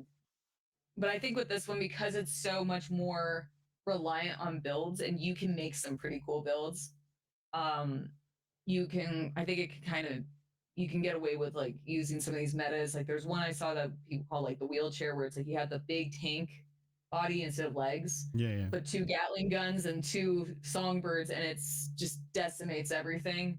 But I never tried that one because like I said, I prefer light builds. I like flying around, and I posted some of my clips. You can see I'm just going everywhere, and I really, it's pretty cool. It's a cool game. That's probably the type of build I would play. I usually lean towards mobility, like rogues and stuff like that. I'm usually the person who likes to zoom around.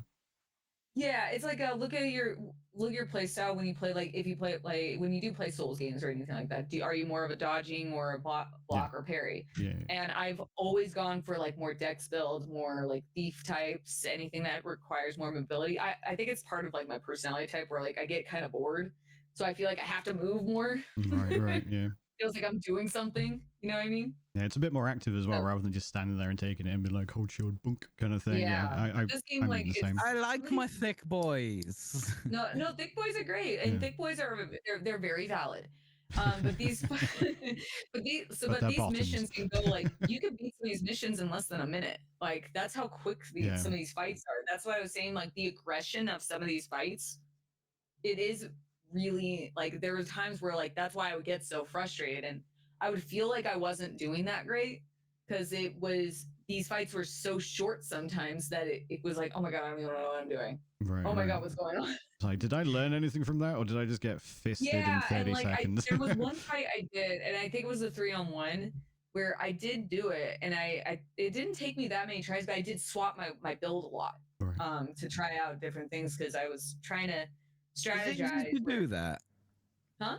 To switch builds. Yeah, you could just kind switch of the builds. meta, Like if you to be die, fair. It's kind of an expectation. If you die in the game, you can set up your own. Like you could save builds. I have like a shit ton of them, and you can also keep. So like if you die in the middle of a mission, like let's say you're towards the end, you're fight, and you're like you keep wiping on this guy, and you can reload the checkpoint, but there's an option for assembly, so you can go back in and all the parts that you already own, you can start swapping them out without switching up and just test out different things. Or you can also do it's a AC save data, which is where you can load up one of your builds you've already built, which is great because it gives you an opportunity to try out different tactics instead of like, I mean, Souls kind of do that anyway, but because there's no reliance on, like saving, oh, I lost my souls, I gotta go get them back. You know, you don't have that. Everything's on a mission, you know, play-by-play mission. It's great because it really does encourage you as a player to try new things. And there are times where there was one fight that I was getting really frustrated on. It was the enforcer. It was like he was like he was really tanky. It was the first time I experienced something that was as tanky as he was, and my build I wasn't doing enough to him.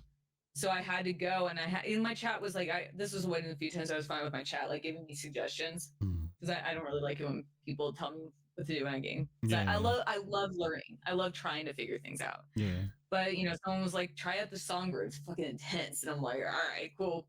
And it's just this full-on missile right into his face. I'm like, oh. and I brought back my sword, and it was just using that and the sword, and I took him out really quickly. And I'm like, damn, dude.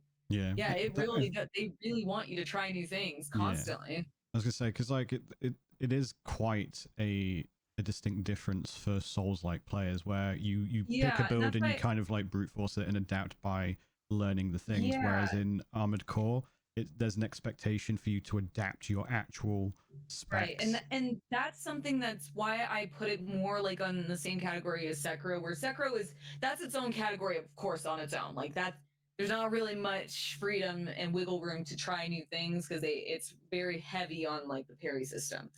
But I put it there because it's a different formula than we're used to. Like you play Elden Ring, and you know, maybe like Bloodborne's kind of unique in a sense that it doesn't really rely heavily on like using shields, but there is a parry system. But you can avoid using that entirely. And all the Souls games do kind of have that same formula where you're right. Like you can maybe make adjustments, but for the most part, you could probably carry yourself with the same build the whole way through. And with Sekiro, and I pair these two with this one with Sekiro, because it is you have to relearn how you approach these games. And with Armored Core, when I was going in, I was being kind of stubborn in the beginning, where I was like, I don't want to change my build. I don't want to have to do this. This is why this is how I play. I don't like having to do that. And I would sometimes change my build, and be like, I don't like this. Like just be kind of a brat about it. But once you start like restructuring your thinking on that with that, and like actually trying new things, you have like it's a much more fulfilling experience with the game. Yeah, like I've come around a lot on it. I'm really glad I went back and beat it. It's still not easy. It's still not like, it's still one of those games that's very hard to suggest to someone to try out, because it's not a very easy game to get into. And if you're willing to be patient and try new things, it's fantastic. It runs great too, actually. Like you need to have it on a solid state, but man, we were talking about Oblivion. Dude, this game runs beautiful. It looks great. The scale, like megalophobia, like that's fucking real in this game. Like that, to think that you're just like, your character doesn't even look it when you think about it, but it's like several meters high. If you stand next to a building, he's like 4 stories high. And you go, and some of these fights are intense. Like there's this one with the worm. I call it the Gillette worm because it looks like a shaver. Right. And he's going in like in the desert, and all the corporations have to work together on this, and you're set up with this specific secondary weapon, so you have to shoot him in his weak point. And it's really intense, like how like they really work that scale. Like you feel like everything's so big, and as a human, like there's that innate fear that you get if you were like that nothing, you would not matter, you would be dead. 100%. And like some of the fights, like you could see that you're in the stratosphere. Like it's crazy good. It's a beautiful game. Yeah, it's one I want to go to and play at some point. It's just you might like it. You're big into builds. Like you and Kev have that in common. You really like to try out new builds. And I think that you might really like this one, actually. Yeah, I think I will. It's just a case of it's something that does appeal to me, but there is just a plethora of so many other games that appeal more, which is a good segue to Expedition 33. We'll talk about this one quickly because we haven't got a lot of time, but it's looking like game of the year contender. I've been playing it. Yeah. I've been playing it, and that's what I was saying about, we were talking about Unreal earlier. This game, I'm playing on high settings on my computer. Yeah. It runs beautifully. It looks beautiful. The combat style, I suck at it, but it's great. Right. I love it. Yeah, it's looking very impressive. I mean, it's technically double A, although the VA cast is stacked. It looks like it's triple A, dude. Yeah, absolutely. It looks so good. It's a 33-person team as well. Yeah, a lot of them former Ubisoft shows. Yeah. Like it's a small team. The voice cast is Rebecca English. For those who are not familiar, that's Shadowheart. It's Ben Starr, aka Clive. It's Andy Serkis. Also, can we talk about how the main character looks like Rob Pattinson?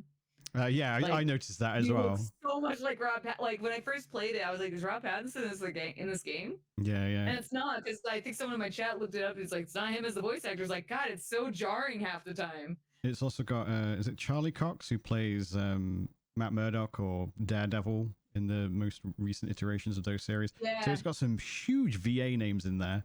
The music is beautiful. Like, I've heard that as well. God, dude, I can't get. It's such a. Like, I remember when we were watching, like, we saw the trailer a while ago, and I put that on my wish list. I sent it to Kev, too. I was like, this game looks pretty cool. It looks like another, like, it reminds me a lot. I don't know if you guys played Shadow Hearts. I haven't, but I've seen it. But so in Shadow Hearts, the game, in the combat, there's the judgment wheel, or judgment ring, sorry.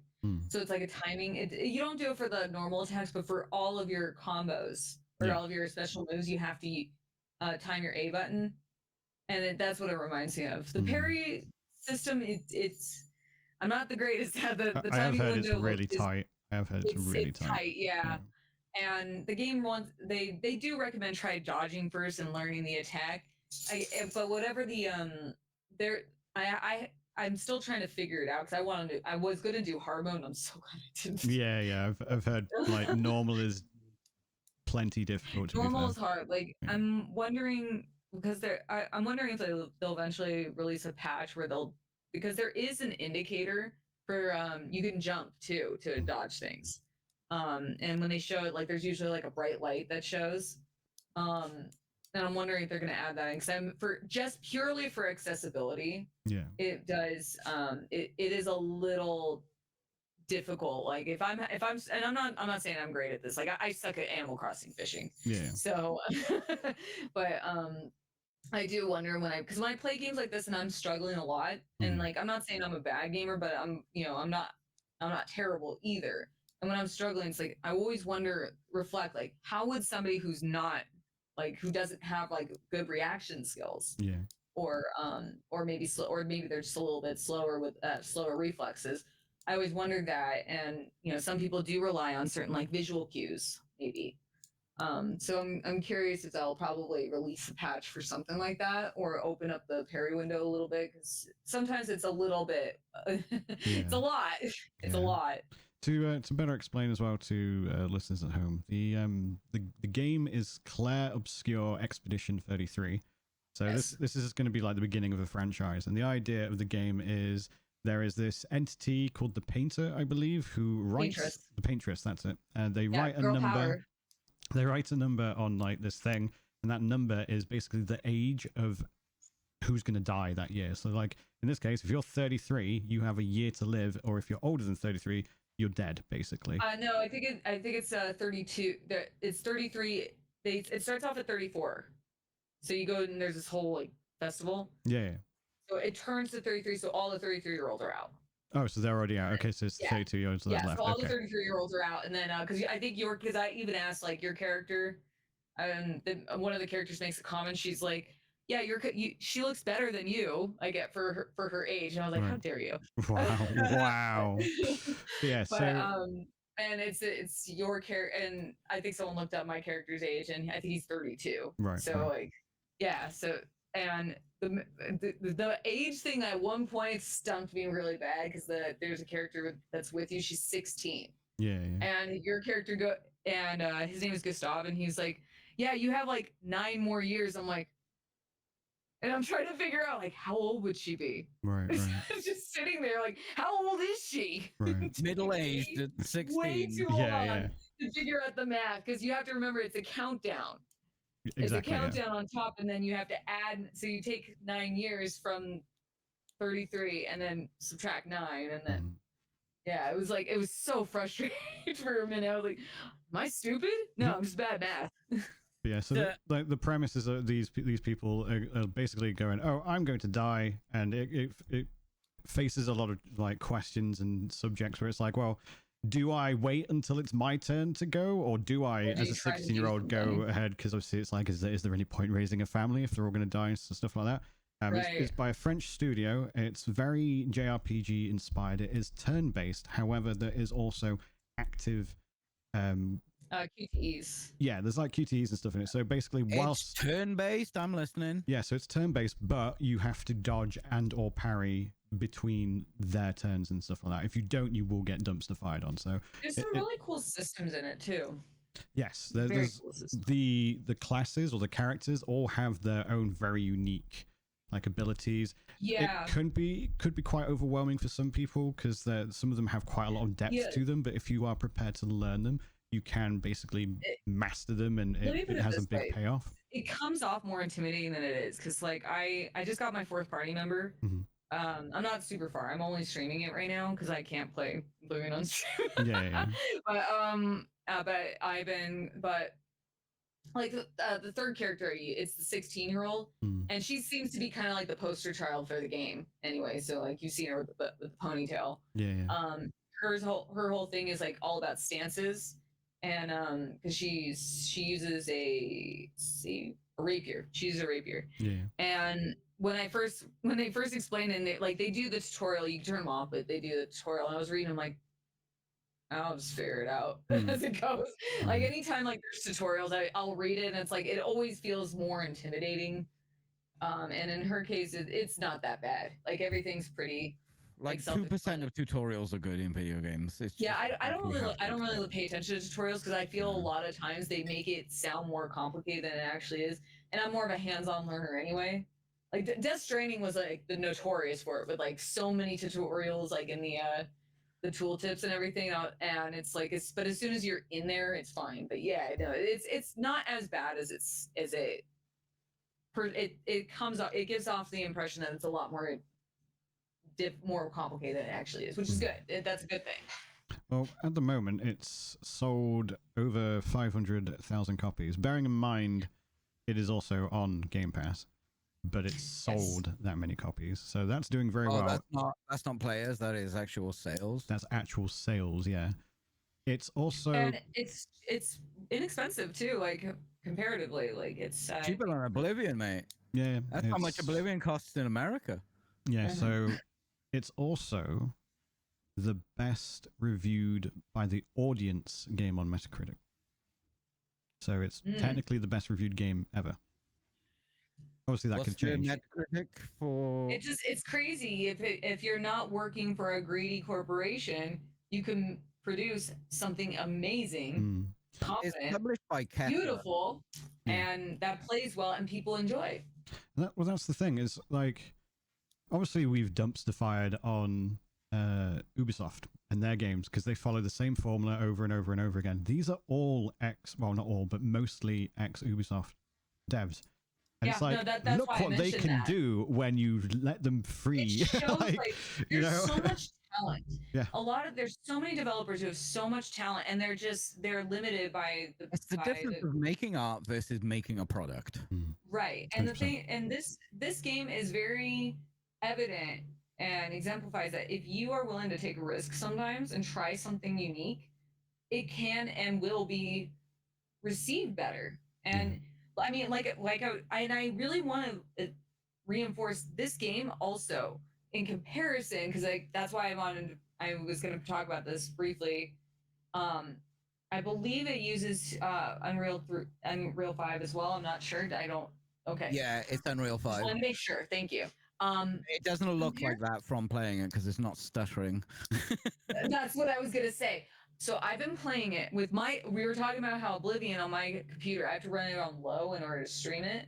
Because, obviously it splits off the power of my CPU, and it puts a lot of pressure on it. Mm-hmm. This game I'm playing on high settings. And I've had maybe in the beginning of a new area, it'll hiccup, and that's it. No slowdowns. The only complaint, and it's probably my computer, so I'm not putting it on the game, is that some of the loading screens are a little long. Right. But aside from that, it runs so well, and it's fucking pretty as well. It's so pretty. I didn't turn off any settings. The only thing I changed was I put it on performance just to be safe. Yeah. And I mean, obviously, I'm not hitting 60 FPS because, like I said, my computer is not the greatest. So, and I don't ever put that on the game like that. If I always have to understand my own hardware limitations, but the fact that I have some hardware limitations that I can recognize where they are, this game, it's great. Yeah. If you have any interest in it, highly recommend it. It has been a joy to play. I just passed this little village. I'm not spoiling anything, don't worry. Where some of the most charming NPCs just popped up. They all they have this made up little language and just grunting at me. That it was so cute. I couldn't stop laughing. All languages are made up. True. Yeah, I'm very much looking forward to playing it. It's going to be. I think you're gonna love it, Brian. I really I'm do. pretty confident I am. Off right now. Yeah, you should play it too. I think you both will really love it. It's just so charming. I was interested, but then you said it's not actually turn-based. It's turn-based, but then you got to dodge. So just try it. It is turn-based, but there is active things you have to do. It is active, and someone compared it to Legend of Dragon. It's not like Legend of Dragon. That's the closest would be Shadow Hearts, which has the Judgment Ring. The dodging in and of itself, that's more like Paper Mario-esque. When you play Paper Mario and it had, why does Paper Mario explain so many gameplay mechanics so it really does, well? But you have to time your dodges. Last episode to describe a fucking indie game that's nothing like Paper Mario. True. Paper Mario is a good game. I love Paper Mario. Paper Mario is a great game. Yeah, but to wrap up, I will be playing it. It's just I've got next week No Rest of the Wicked, and then first Berserker Kazan after that. Then I will probably be checking out. I have to get to that one too. I own it, and I got lost. That's why I stopped playing. Yeah, no, it's fair play. But highly recommend Claire Obscure. It is just such. The only way I could describe it is just such a joy in every way. It just feels fresh. It feels new. It feels exciting. I'm very I love the world. I don't have any gripes against the character. There's always an annoying character in these RPGs. Everyone's really likable. Yeah. So far, we haven't seen it. Well, it remains to be seen. Yeah, it's true. It's true. And I've heard nothing but good things, and I am looking forward to it. No. I do hope Peachy does play it, because then it will be very cool to have a spoiler cast to just gush about it. I would love for you both to play it first, because I really want to talk about certain things in it, and I'm trying really hard not to. Yeah. That's why I only mentioned there's this little village, and it's really charming. It's not a AAA. I might play it. You might do it. You might do it. But for now, let's wrap things up. Pulp, where can we find you? Hi, I'm Pulp Fiction. I'm a former Instagram alternate variety streamer. You can find me on all my social medias under Pulp Fiction, because I'm no longer on Twitter, so no one stole my name. I will be back on my channel tonight, actually, to play Claire Obscure. I'm I don't know, where am I? I just got the fourth party member. I don't know, so I'm not super far, but I've been really enjoying it. It's been super fun. I'm terrible at it, but it's great. And my pairing, I'm very bad at pairing. But yeah, I'll be live at 5:30 Pacific Standard Time at twitch.tv/PulpFiction. Peachy. Hi, I am Paul McCartney's estranged ex-wife, Linda McCartney, and you can follow me on twitch.tv/PeachyPixelate. If you're watching this on the YouTube, pop over to Twitch. You can follow us on our brand new channel right here. Shit, I forgot. It is around us. Fully rendered podcast. You can follow us over there. This was our first episode on that channel, so get in while the getting's good. Before we change the name of the indie section, we'll never change the name. It'll be the same every week.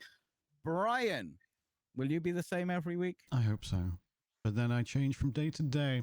But today I'm Bryan the Pirate, and I can be found on just about everywhere as Bryan the Pirate. Thank you, as always, to my co-hosts for a wonderful show. I look forward to discussing more games in 2 weeks' time.